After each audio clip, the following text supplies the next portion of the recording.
Hello, everyone, and welcome to the Rebellious Tactician show. I'm Wayward, and tonight we're interviewing Andy Schatz, the founder of Pocketwatch Games, whose current project is an animal-themed RTS called Tooth and Tail. So, Andy, I'd like you to start by introducing yourself to everyone who's going to be listening, kind of your background, what Pocketwatch Games is about, and kind of how you got into all this. Sure thing. Yeah. Hi.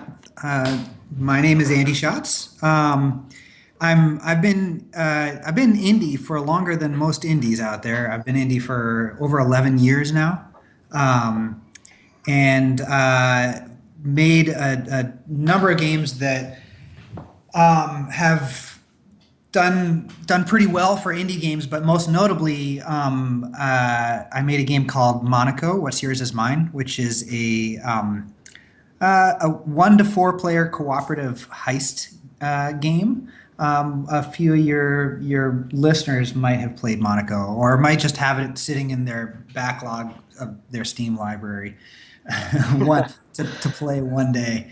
Um, uh, and I've been part of the sort of indie scene for a long time. I hosted the Independent Games Festival award show with Tim Schafer, doing the other half of the show Oh, that's on awesome. five occasions, and it's neat. That's Get awesome. meeting Miyamoto backstage, and that kind of thing is a real some highlights of my career.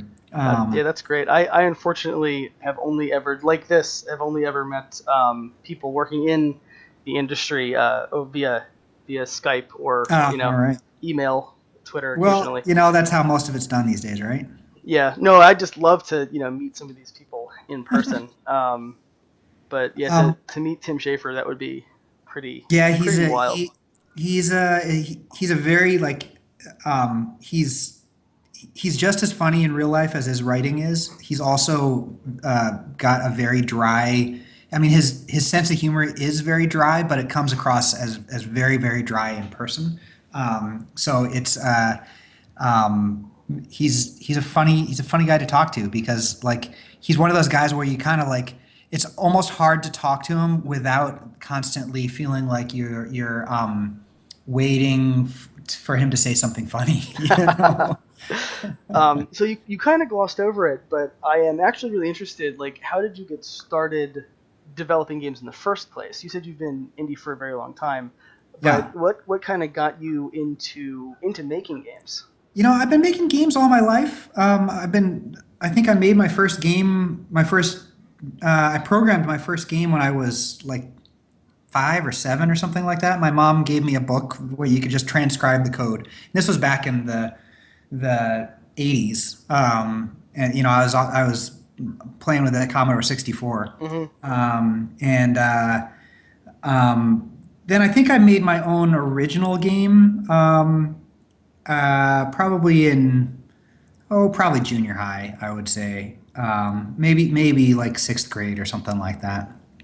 And there's not a lot of people that get lucky enough to turn into a career the thing that they've always loved doing all of their lives. I never had to search for what am I going to do with my life because the thing I just did, the thing that I always loved doing, was something that I did so much that it was just my sort of natural progression in No, life.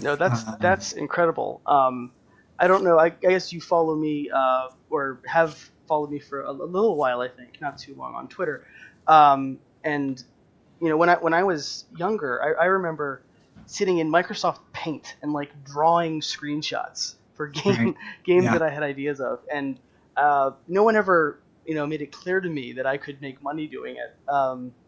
So I kind of my career progression has been a series of compromises, Hmm. Hmm. and unfortunately, I've had some losses in the family lately. Not to completely make this a depressing to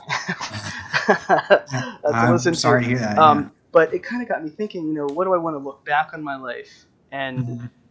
see that I've done, and what I've always loved is providing experiences. Be it through writing or storytelling. Right. Um, or game design, and recently I have become interested in making games and seeing if I can possibly do that professionally. Right. So a story like yours is really inspirational to me. Someone who has given up, previously given up on that sort of a dream. Well, I grew up worshiping Samwise Didier and Chris Metzen right. from Blizzard. They like literally like that's how I learned to draw, was copying Samwise's and Chris Metzen's illustrations in Right. game manuals, and for Warcraft and Warcraft 2. Um, so anyway, this is really about you, not about me. But I just wanted to share with you that I No, find your yeah. story very Well, inspirational personally. what's cool about it is like, even though this is something I may have sort of known that I wanted to do all my life, I've also had some interruptions or some setbacks on it as well. Eventually, once I left college, I my first job making games was after I graduated college or graduated high school. I got an internship making games in Adobe Shockwave for like a early internet gaming site. So I was programming like checkers games in Shockwave when I was 18 in like 1996. Wow, that does sound fun though. Yeah. And then I eventually went on to make some to a marketing company where I was making games in Flash for them. And then I got an internship at Presto Studios on a Star Trek game. So I was a level designer on a Star Trek game. And then eventually went back to them as an AI programmer on a game called Whacked on the original Xbox, on the first Xbox. And things kind of took off from there. And I Wow. made went to another company after Presto shut down, and worked on a Medal of Honor game and a James Bond game. And then eventually went indie. The Bond game I worked on was a notoriously bad one, and it kind of broke my spirit because I was Oh, jeez. pulling all nighters every week, and it was just it was so nasty, and I just thought to myself, there's no, I've never had a boss that could design games better than I think I can. So why don't I just become my own boss and do this? And this was in the very early days of like when sort of the indie, when it was just barely becoming possible to become indie. But I referenced the idea that I had setbacks, and this actually goes to tooth and tail, because when I was in college, my college roommate and I played CNC Red Alert together in the dorms. I, I hate to interrupt, but I had a very similar experience in high school. One of my friends and I, since the Red Alert 2 came with 2 discs, Right. so yeah, I'd take the Soviet disc and he'd take the Allied disc, and that's probably one of my first real experiences doing multiplayer. Besides maybe StarCraft with the Spawn copies. Mm. Um, but we would just get in these hours long stalemates because we'd build these giant armies and no one would want to attack, and then Right. the commandos would start sinking fleets, and um, so I can relate there. But go on, Yeah. go on. So you guys would So play Red Alert. yeah, we love these games. When I was in high school, my dad set up a LAN at home. We were really kind of way ahead of most people there, and so we'd play. My friends and I would play like Doom 2 and the original Command and Conquer, just on the network at home, and I was the best amongst my friends. I would just crush everyone. And then I went to college, and my college roommate was way better than me at CNC Red Alert and would crush me. But he and I wanted to make games together, so we actually took a summer off of work. Both of our parents miraculously said yes, that we could do this. um, and we took a summer off and worked on a game together. And it was like a tactical real-time strategy sort of mech game. Hmm. Uh, Kind of ahead of its time because we wanted to take the idea of Command and Conquer but focus on individual tactical battles, similar to like Myth, I would say, um, from uh, from Bungie. Yeah. And we worked on this for a summer, and I'll happily admit that I didn't know what I was doing as a programmer on any sort of vaguely large scale project at all, and we honestly didn't make it very far. And when the school year rolled around, I was kind of burnt out and didn't want to do it, and we had a heart to heart over it and said, let's just let's take a concept that's less ambitious and just make a game for the fun of it rather than trying to make a game and like start a company and go into games. And that was in itself sort of a disappointment because it was like, I really, my parents gave me a whole summer off to make this game, and I basically made no progress. And a lot of people that work from home probably suffer from the same sort of thing. And I remember thinking to myself at that time that I just wasn't good enough to be able to actually be a game designer. That I was probably going to have to go do something else. But what's funny is that when my friend and I decided to make a different game for fun, it was another game that we also didn't finish, but the design of it actually became the basis for Tooth and Tail. It was a split screen real time strategy game that we called Dino Drop. And the concept was that two people were going to be able to play on the same keyboard, and one person on the arrow keys, the other person on WASD. And because we didn't have multiple mice, we figured we're going to have to allow the units to be autonomous. So really, what you do as the player in that game is you would essentially fly over the world, and you would drop dinosaur eggs of a variety of different dinosaurs into the world. And then once the egg hatched, it was autonomous. And so it was more about like, where am I going to place the eggs in order to make sure that they're protected so that they have enough time to hatch, and then they can go and conquer the enemy. And different dinosaurs had different, strengths and weaknesses and that kind of thing. Well, you know what's interesting? Have you played Air Mech by Yes, I Carbon have. Games? That Hmm. sounds fairly similar in concept. Yeah, Um, it definitely has some similarity there for sure. Um, Now, I would harken uh, all the way back to Herzog's Y, but I think maybe that was before yours. Certainly before my time too. Um, I just wasn't. It's not before my time, but I was not a console guy as a kid. I believe Herzog's Y was on like. it, I think it was. I can't remember which console. I want to say Nintendo, but I'm sure I'm wrong. I believe it was like the original Nintendo or something along those lines. So I've never actually played it. But yeah, I think the big thing that Airmech did differently, and it's something that with Tooth and Tail, and I should really describe what Tooth and Tail is. Well, Uh, yeah, and I was gonna interrupt you shortly to ask sure. for kind of a broad overview of Tooth and Yeah. Tail. Let me just do that. Um, so Tooth and Tail is. I like to say that we're Hearthstoning StarCraft.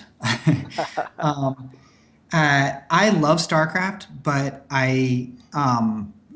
to be frank, hate playing it. That's I know actually a the lie.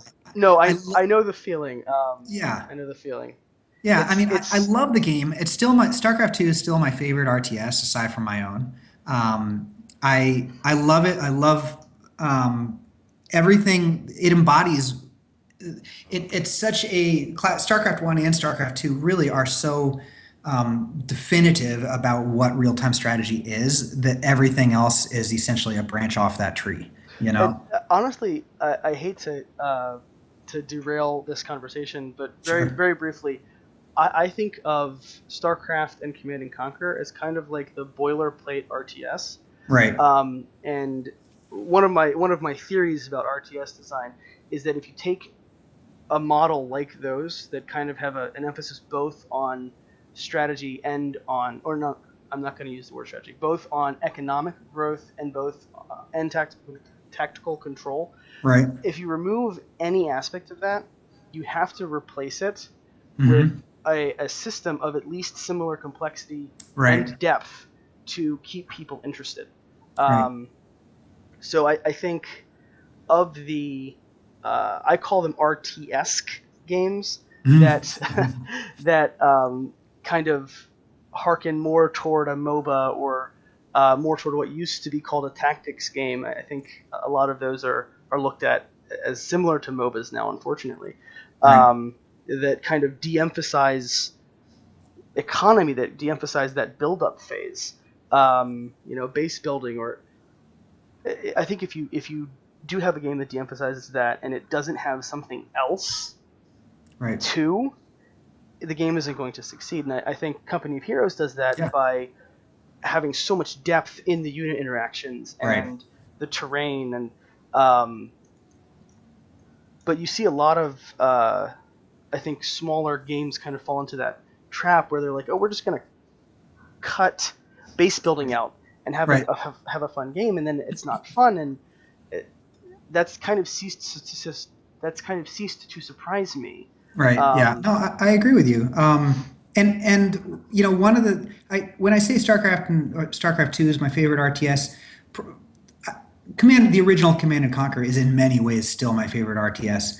And there's the big difference, of course, between the original Command and Conquer and Warcraft was spells. Hi, Nick.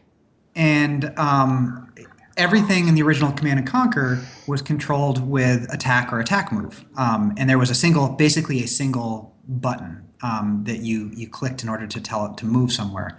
And the more complex the Blizzard got with regards to spells and micro, the more they lost me. I can't compete in ladder play when you start to rely upon units that require spells. Well, now let's turn that back around. How does Tooth and Tail handle that? Do units have spells, or is it more like a Command and Conquer, where they have what I would consider attributes, like innate Right. Yeah. differences in how they? In Tooth and Tail, it is a very much what we basically tried to do is take the RTS formula, everything that we love about RTS, break it down to its core components, and rebuild it so that it works from the perspective of a single player character that you could control on a console controller, without and then rebuild the whole concept of RTS around that concept, so that with other console RTSs, generally, what they try to do is they try to find innovative ways to replicate PC controls on a gamepad, and it always ends up being a worse version of RTS. There's no console RTS that, if you were to just take that same RTS and put it onto a PC, wouldn't be better. And Yeah, I agree 100%. I think the only RTS that has come close that I've played has been Air Mech. Right. And Yeah, that's because it's based originally on a console. yeah, game. and I'll get to Air Mech in a second because Air Mech's really interesting.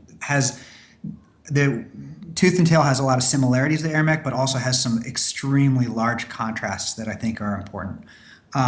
So in order to do this, and if you've played Monaco, one of the things that is important about Monaco is that Monaco has basically one button. And it's an oh shit button. It's a button that you hardly ever press. It's kind of like Geometry Wars, that you have two analog sticks, and pretty much all of your interaction is via the analog sticks, and then occasionally you pull a trigger. And that was Geometry Wars was the inspiration behind the controls for Monaco, even though they're two totally different games. And I wanted to do something similar with real-time strategy, because what I wanted to be able to do is I want to be able to do all of the things that in my head I want to be able to do in StarCraft, but I can't. I'm not fast enough with the controls to be able to keep up. So it's not that I want to get rid of controls entirely, but what I want to do is I want to get the controls out of the way. I know I don't. Tooth and Tail was built with the intention of that people wouldn't have to learn controls at all in order to instantiate a particular strategy that they have in mind. The controls, you should never have to think about the controls. You should never have to practice controls in order to do the thing that you are thinking to yourself, oh man, if I did this one thing, I could totally sneak around the back and beat him and he'd never see it coming. And I want you, the moment you have that thought, to just be able to do it. That's the basis for Tooth and Tail. So in Tooth and Tail, you control a commander that has a flag, and I'm going to describe the controls on gamepad, but they work just as well on mouse keyboard. So you move the commander with your left analog stick.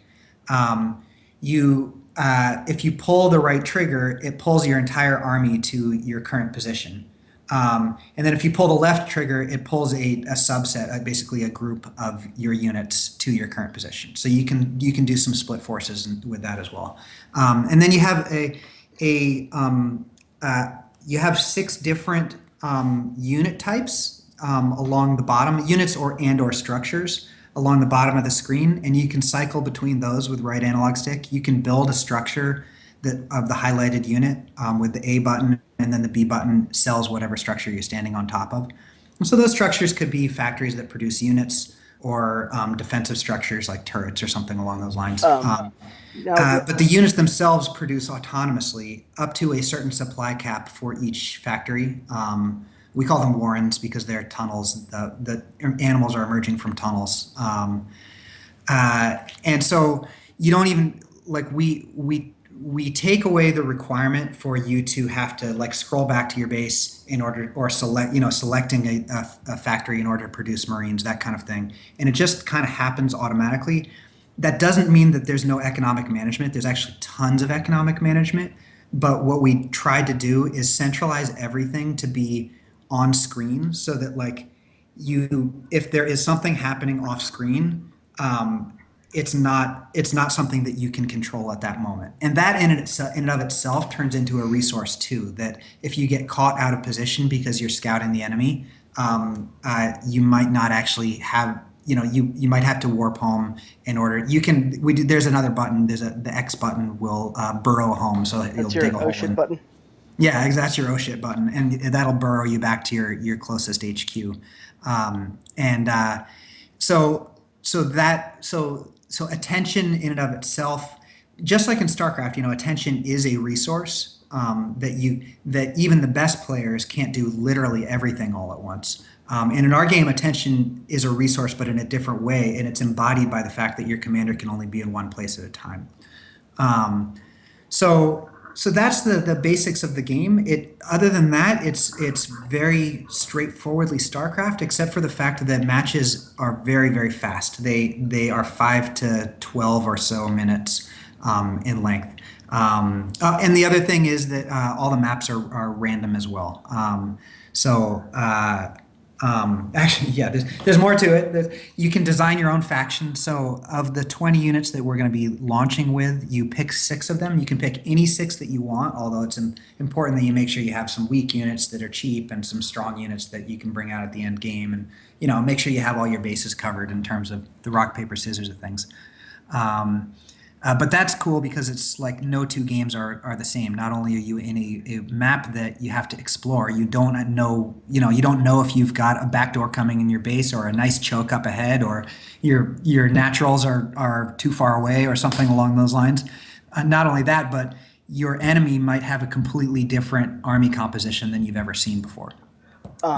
So it's really meant to put an emphasis on creativity and reaction rather than practice build orders and practice strategies. We want you to be improvising and we always want to reward creativity over practice strategies. I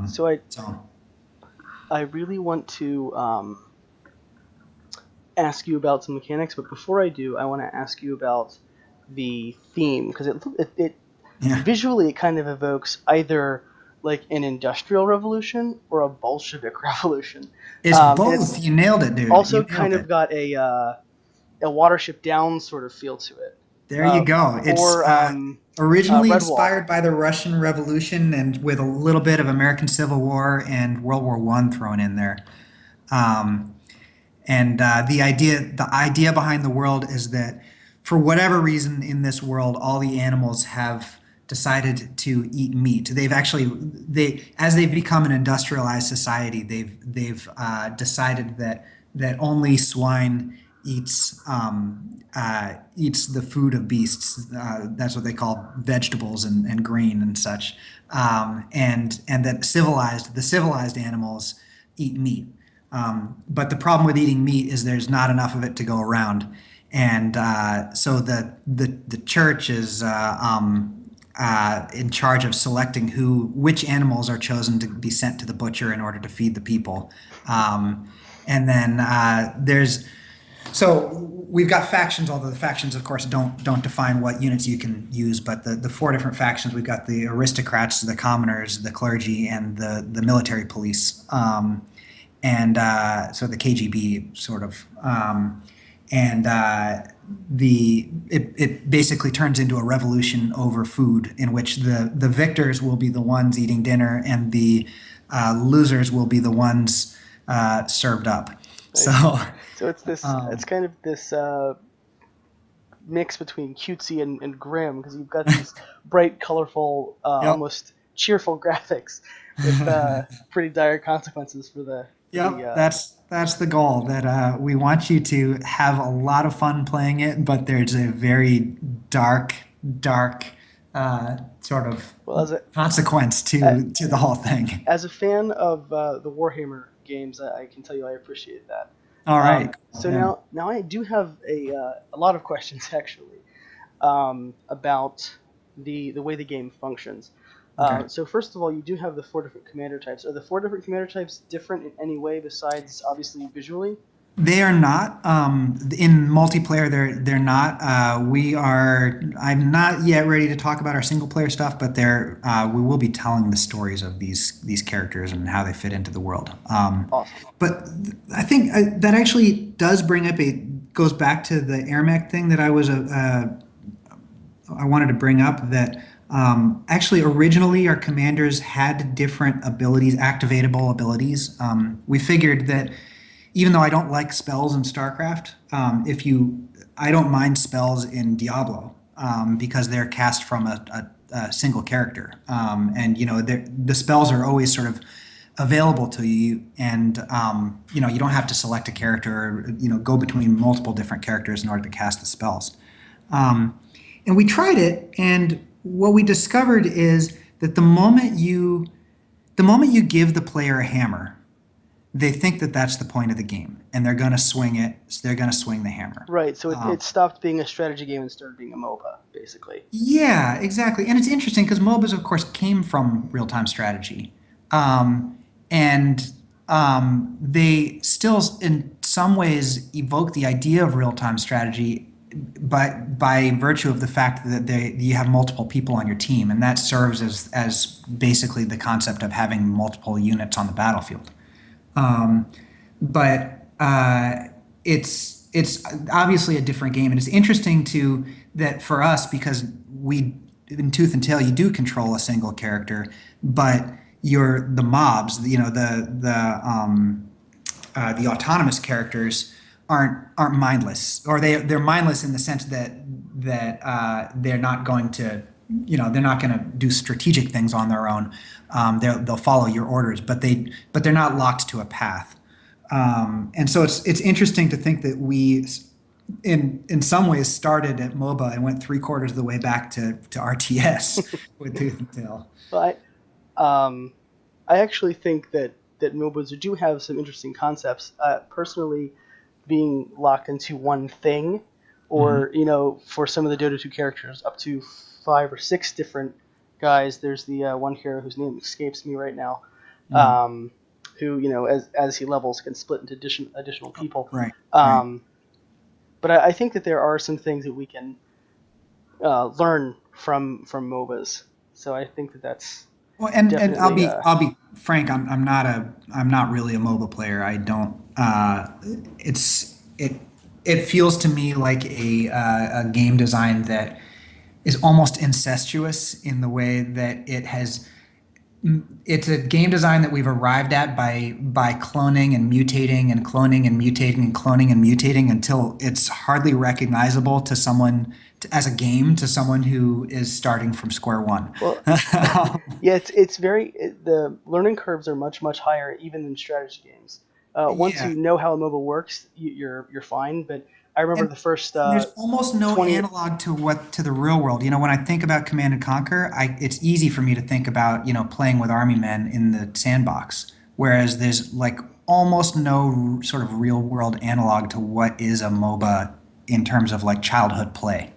Sure, I no, I actually think that's a really good point, and I think you're referencing the Mike Legg quote, although he attributes it to I think Joe Bostic, um, about uh, that's what a strategy game is supposed to be. It's supposed to evoke the childhood play of Mm, tanks in a sandbox. right. It's one of my favorite quotes about strategy games, actually. All right. Well, I wasn't quoting it, so I'm glad to have. Oh yeah, so Mike Legg is the CEO of Petroglyph, Okay. um, and he worked on the original Command and Conquer games with Joe Bostic, Gotcha. and yeah, it's someone in the Command and Conquer cabal actually has on the record. I've quoted them saying exactly that. Um, so what I kind of want to do is um, walk through Tooth and Tail, kind of beginning to end. I have a lot of questions. So Yeah. first of all, the base structure in Mhm. Tooth and Tail is represented by the windmill, Right. and I've watched a couple of games, and I'm not really sure. First of all, so the pigs harvest the wheat or the grain. Hmm. Um, how do you build additional um, farm plots, or are they automatically added over time the longer you control the windmill? So you start this. The countryside starts with a bunch of abandoned windmills, and the idea is that, and we're working on our interest in Maddox at this point. So hopefully this stuff will be a little more clear. But the idea is that the countryside, once you people farmed this countryside but have since abandoned it. But now that the war has gone back out to the countryside, we're taking over these old structures. So there's all these abandoned windmills around. You tear them down and you build them back up as what we call grist mills, and you build farms around them. So the center patch, basically the center tile, is the windmill, and then there are 8 tiles surrounding it, Hmm. where you can build farm plots, and the player chooses to build those farm plots. Everything you build costs food, which there's a little pig icon that represents food. Nice. Um, and so when you build a farm, a pig comes out to actually farm the wheat, and they toss the wheat into the base of the windmill. The wind or the grist mills that you build have saw blades on them, and you don't see it, but there are actually animals down inside that grist mill. So the idea is that the pigs are harvesting grain, throwing it into To feed the the animals that grist are mill feeding to feed your the troops. animals that are slaughtered for your troops. Gotcha. So Um, you choose when to build the plot, and it's automatically added. So you say, I want to build a plot. It automatically pops a new plot down. Right, exactly. Well, you stand over the plot and you spend 60 food, and then it takes I think it's 20 seconds to for the farm to be built, and then once the farm is built, the pig that's farming that plot will farm it autonomously, and it produces 1 food per second. Okay, and can you harass the pigs? Can you take out Yep. the pigs? And are Yep, so the they pigs will defend themselves. They will pull out a pistol and defend themselves. So your grist mills do turn into sort of automatic defensive waypoints. You can always pull your army back there and to get the extra firepower from the pigs. okay? Cool. And do you have to? And I've only watched a couple of matches. Do you have to build most other structures adjacent to farm plots, or can you Nope. build kind of anywhere in the map that you want? Uh, the each When you build a grist mill, it gives you basically a big territory grid, and you can build your structures anywhere within that territory, Okay, so although it's very big. it's Um, like the MCV from Command and Conquer, so it kind of gives you an area of control around it. right, Okay. exactly. There are some units and defensive structures that you can build outside of that. The mole, for instance, is a unit that doesn't have a factory. He basically is a summon unit that you can build anywhere, and it produces a single mole rather than producing a warren that is sort of like a factory that produces units over time. And then if one of those units, most of your units, you build the warren for however much it costs, and then it starts recruiting troops for you. And each time it starts recruiting a new troop, and it might take 20 seconds or 10 seconds to recruit a new unit. It costs you additional money or additional food, up to a certain supply cap. So for your tier one, for the cheap units, they'll build up to 3. For the mid tier units, they'll build up to 2, and for the boss units, it'll build only 1 unit of that type. If you lose any of those units on the battlefield, the warren will automatically spend the money and produce units up to its supply cap. Okay. So do the units automatically rally to you, or do you have to go collect them yourself? If you pull the trigger or if you click the mouse button, they will rally to your current position. Okay, So but if you don't click it, they'll stay where they are. Okay. And if you do click it, they rally to your current position, but will they then follow you, or can you just like kind of leave them? You can click and hold in order to get them to continuously follow you. Okay. And if you click and hold, it turns them into a move command. Whereas when you release, it becomes an attack move command. So if you want to, for instance, charge past the defensive turrets at the front door in order to try and get at the economy in the back, you can click and hold in order to pull your units through so they don't get, interrupted by attacking the turrets at the front gate. It's actually really nice to see that you guys have considered that sort of nuance. Yeah. So it's not just like these are just dumb creeps that follow a path and do the same thing. You actually have some nuanced control over how they function. Yep.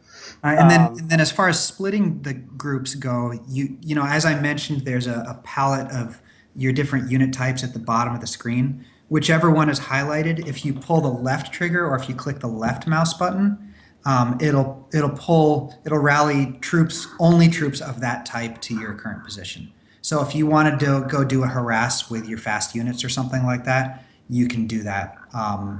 Or you can sort of, you can split forces by using the left mouse button. Very cool. So the game has just the one resource, food, and then each factory has a population cap. Is there a factory cap? Can you only build so many factories total, or is it number of factories per grist mill? You can build as many as you want. The trick is that because they autonomously produce units, you don't actually want to have too many of them, because you'll essentially, your economy will get blocked, and then that means that you'll have invested money into building these warrens that can't produce units, because every time one warren tries to start producing a unit, it will spend food. So one of the things that is a little bit different about Tooth and Tail that strategically is that in StarCraft, for instance, if you don't want to produce Marines, you simply don't produce Marines. In Tooth and Tail, if you don't want to produce squirrels, you actually want to go back and sell the warren that produces squirrels. Is that going to sell back at 50%, 75%, 100%? It sells back at 100%, unless it's damaged. It sells back at the percent of its HP, of the warren's HP. Okay, gotcha. Okay. And what's interesting, the thing that's actually allowed us to do that's a lot of fun, is it does allow players to tech switch really nicely. You can invest, you've invested everything into a melee unit, and then your opponent comes out with flyers, and you're like, oh dang, what am I going to do? And you go back and you sell all your factories or all your warrens, and you produce a bunch of anti-air, and maybe if your opponent's smart, and maybe he's scouted you and he's like, oh my gosh, now like he just sold all of his warrens, he's going to be vulnerable until he can rebuild warrens that, with the anti-air units. So that kind of tech switch is really central to the sort of high level play. Okay, very neat. So I have a couple of questions about the hero as well. First off, and this is a very, very basic question, and again, this stems partially from my own ignorance, and partially, I think people will want to know. The hero unit itself, does it have an attack, and can it be itself attacked? Um, I seem to remember at some point reading something that indicated to me that the hero was kind of more of a like it wasn't attackable itself. Is that The hero can be attacked. In fact, we want you to feel like you're in danger. And we also part of the strategy of the game is finding ways to deny information to the commander. So if you build turrets, if you build turrets at the choke near the front of your base, he might not be able to get into your base in order to see that, oh, he just sold all of his warrens and I should attack right now. All of the hidden information, of course, is one of the other key things that the game hinges on.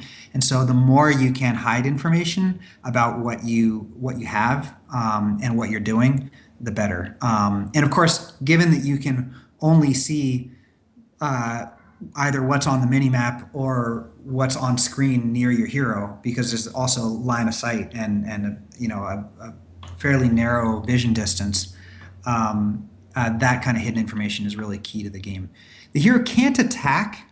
I started to get into this. We tried it early on we tried giving the hero an attack, and in fact, we even tried it where you could slot, rather than slotting units, you could actually slot upgrades that you could spend your food on, say, giving your hero 10 extra health or a better weapon or something along those lines. And so the thought was that you'd be choosing between building offensive units, defensive structure, or offensive units and structures, economy, or by upgrading your hero.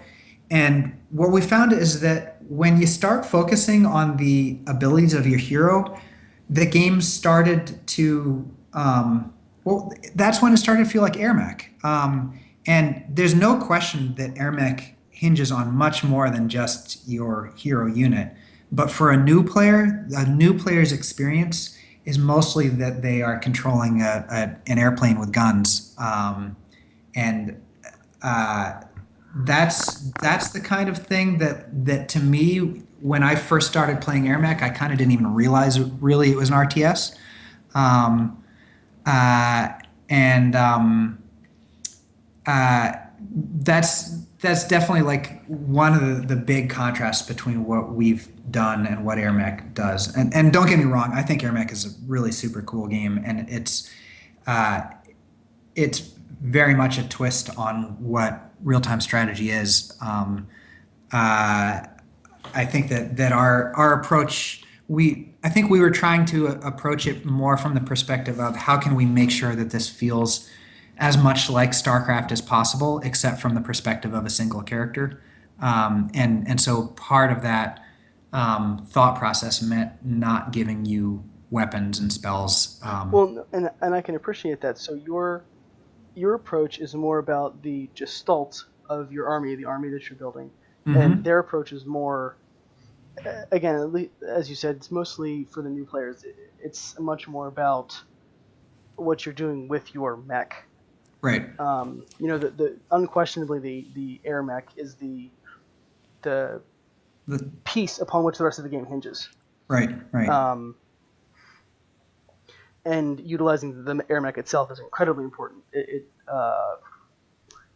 been, I think, lumped into the Dota-like category, the MOBA category, maybe a little unfairly, but Mhm. it's Yeah, it's in many certainly. ways, it does have more choice about with regards to its mobs than a MOBA does, but at the same time, it's definitely a little closer to the MOBA than what we're doing with Tooth and Tail. And I have seen some high-level players that do some crazy things with infantry units in Mhm. air mech. 'Cause, the infantry are a little more autonomous than the tanks. The tanks you have a little more control over, but infantry Mhm. you kind of just set them down and they go do their thing.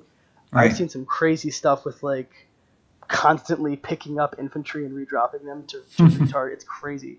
Mm, Um, but the APM requirements in AirMech can be, I think, fully as high as right. StarCraft, and I think that's a fair criticism of StarCraft is the mechanical skill floor is so high. Right. Yeah. And it's funny because, when I started on this project, I imagined that the tagline would be all strategy, no micro.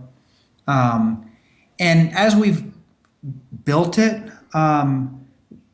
we really sort of changed perspective on micro, um, in the sense that I just want if there are Twitch-based skill requirements in order to play the game well, I just want those Twitch-based skill requirements to be fun to learn and fun to execute. Well, Um, and and to me, that's where StarCraft struggles. I think your goal of basically getting out of the way of the player is Mhm. it that's exactly um, kind of I've written about that specifically. Mhm. That um, I think the way I put it is player agency. That the player there should be as few obstacles in the way of the player executing their plan as possible.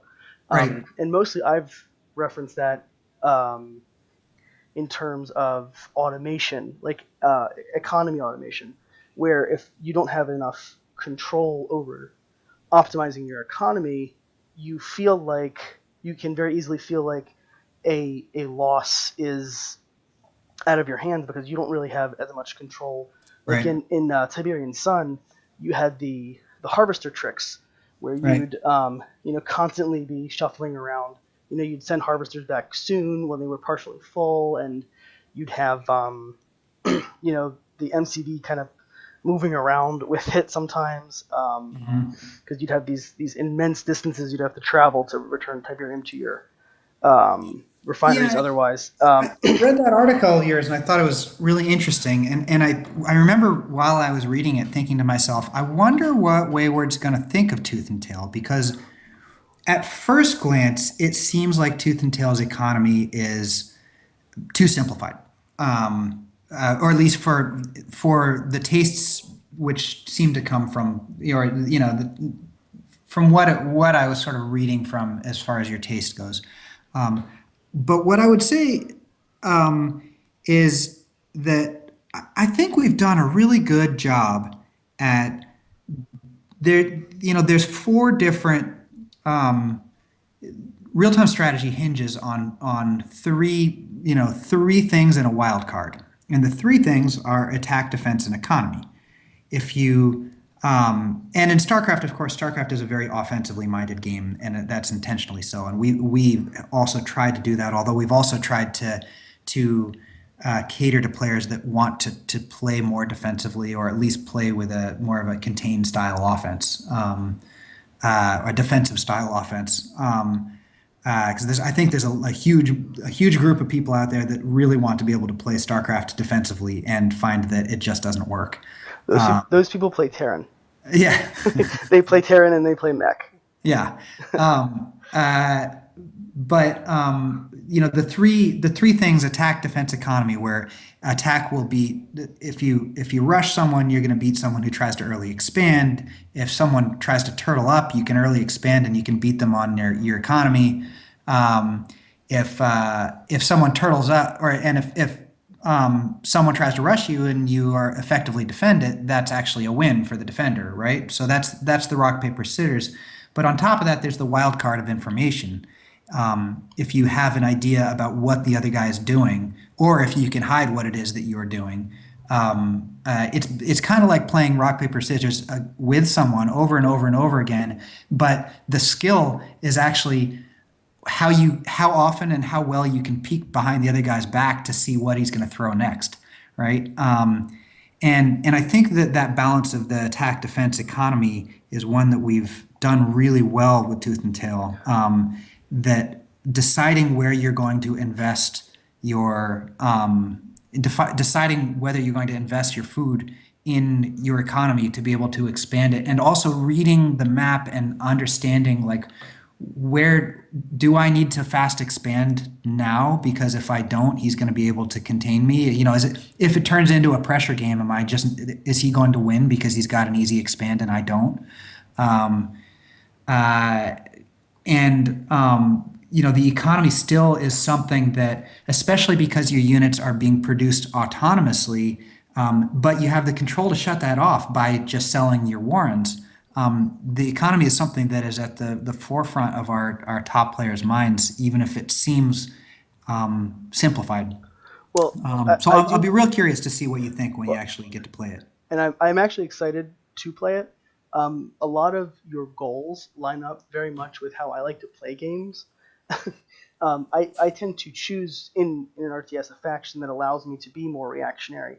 So in StarCraft, that's the Zerg, because you can Right. produce units in batch. So you kind of set yourself up to be able to react to what your opponent's doing. In Grey Goo, the Goo and the human, the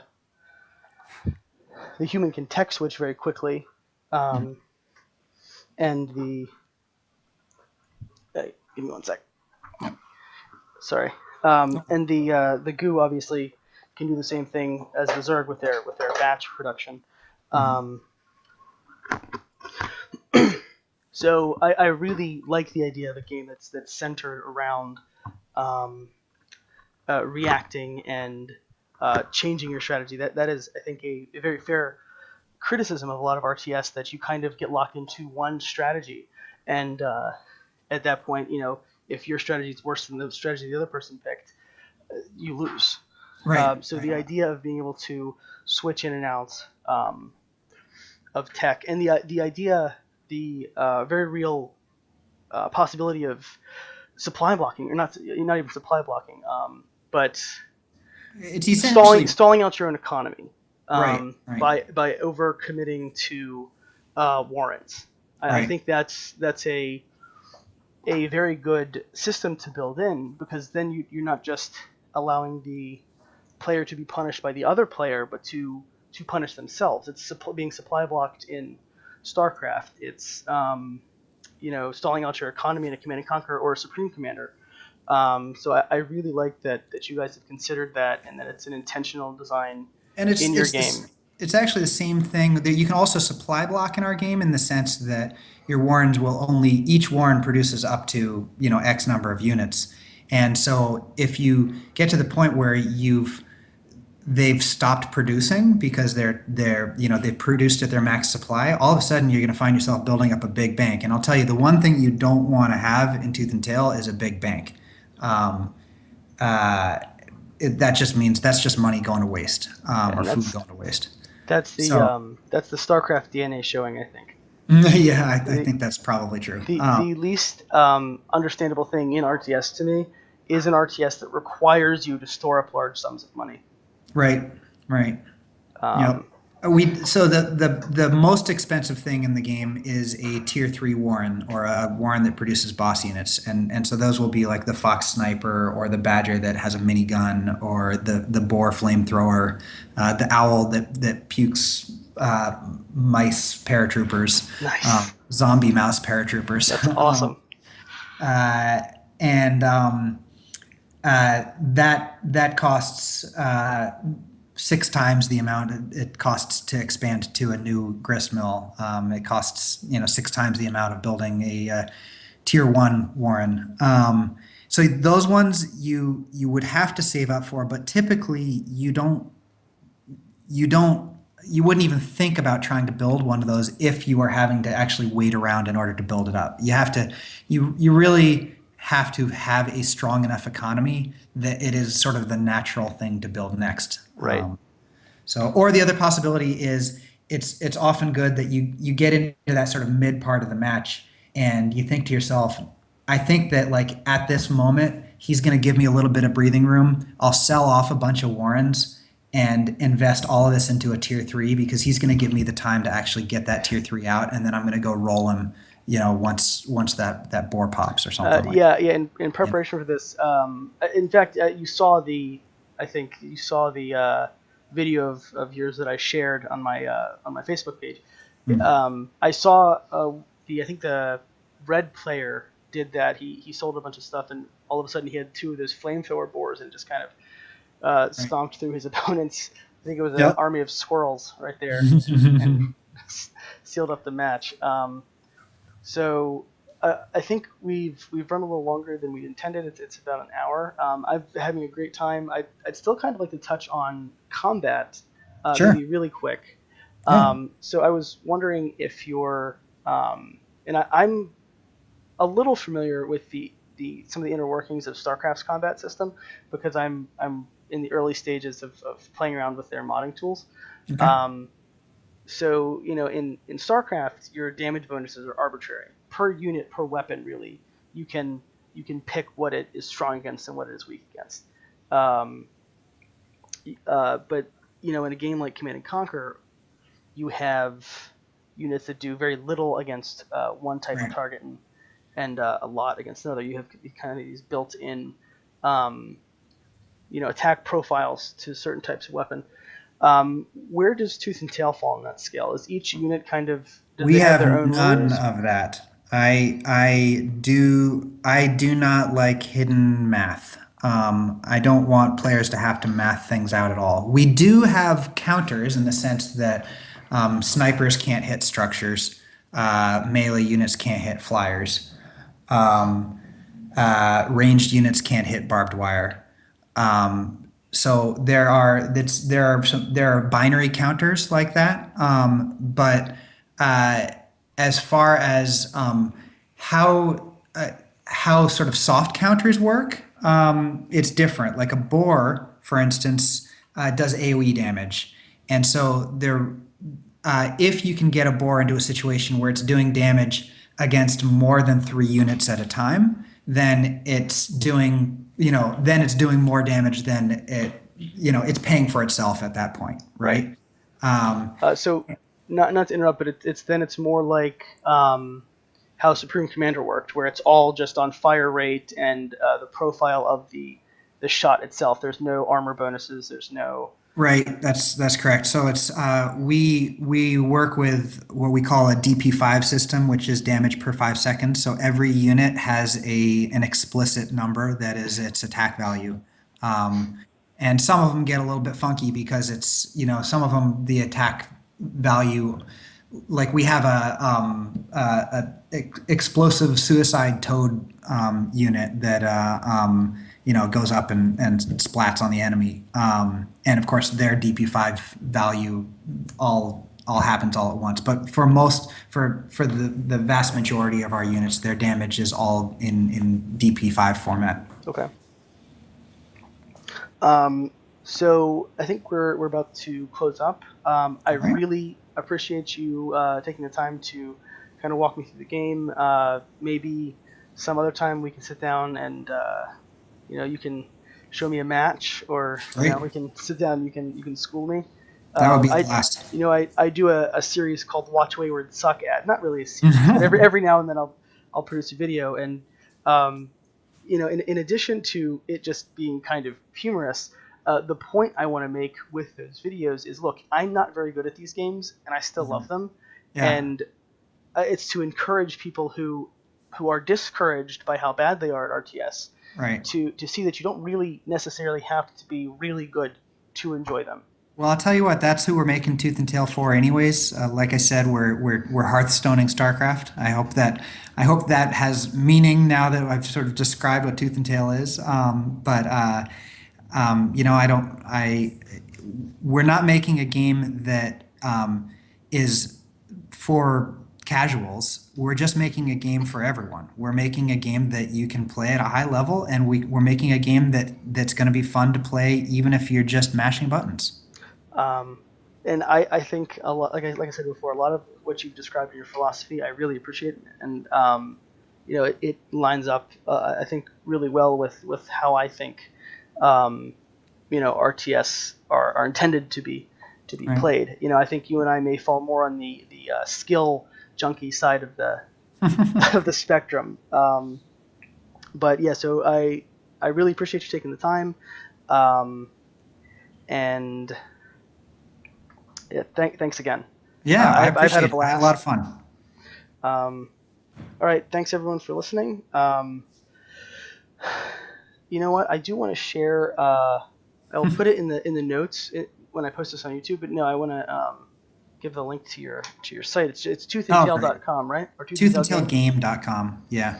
Um, And and if you then don't mind linking to the Twitter and the Twitch, that would be awesome. sure, yeah, I can do that Um, as well. I'll put that in the description of the show that's on great. YouTube. Yeah, it's And Twitter yeah, is Pocketwatch G and Twitch is just Pocketwatch.